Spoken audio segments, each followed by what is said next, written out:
Hi guys, we are doing math session 4 today.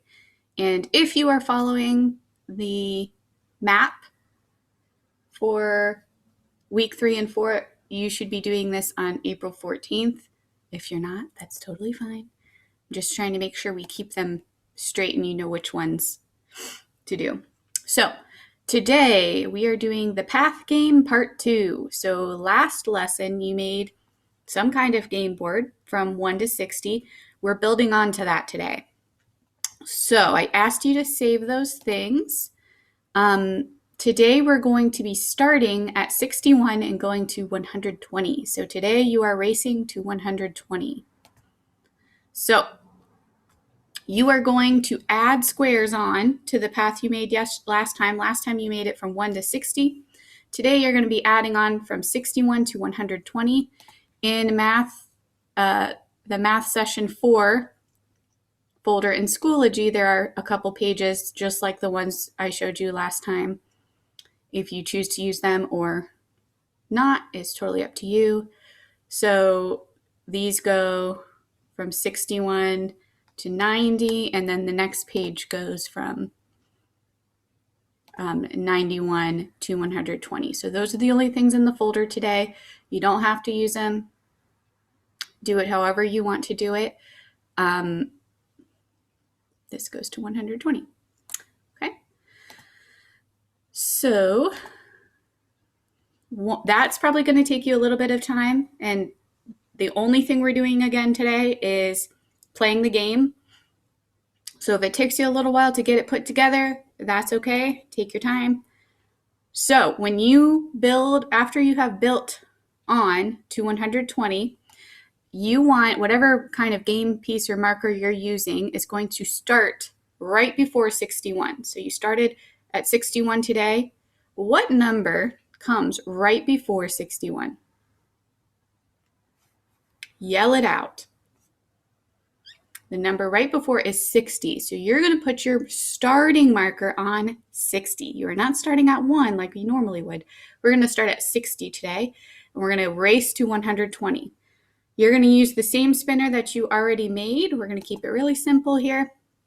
So you have your flower pot, trash can, and your bench and your fence spinner.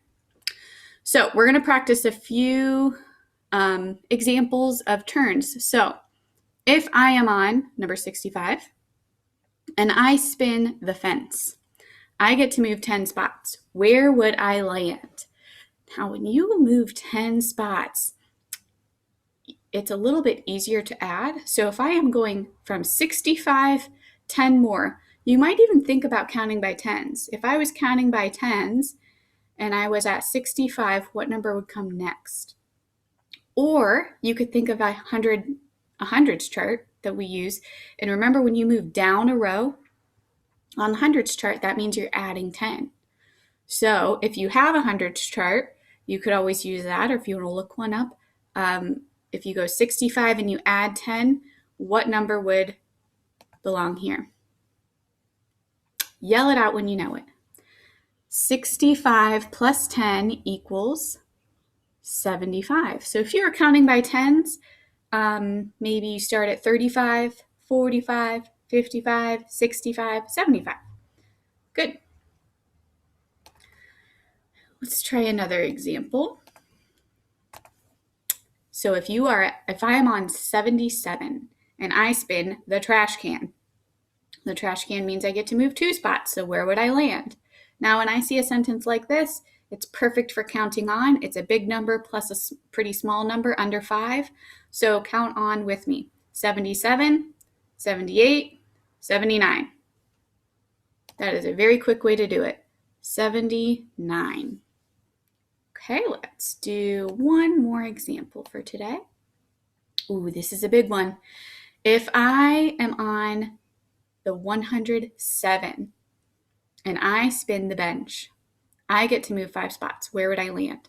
So again, when I see a big number, and a number that's 5 or less, I like to count on. If you think of a different strategy, you can use that too. If you would like to count on, go ahead and join me. So we're going to start by just saying the big number.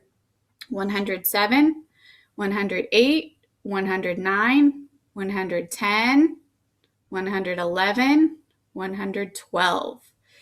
So when we added on 5, that would take us to 112. And that's a tricky one to write. Make sure we're not mixing up 120 and 112 because that is easy to do.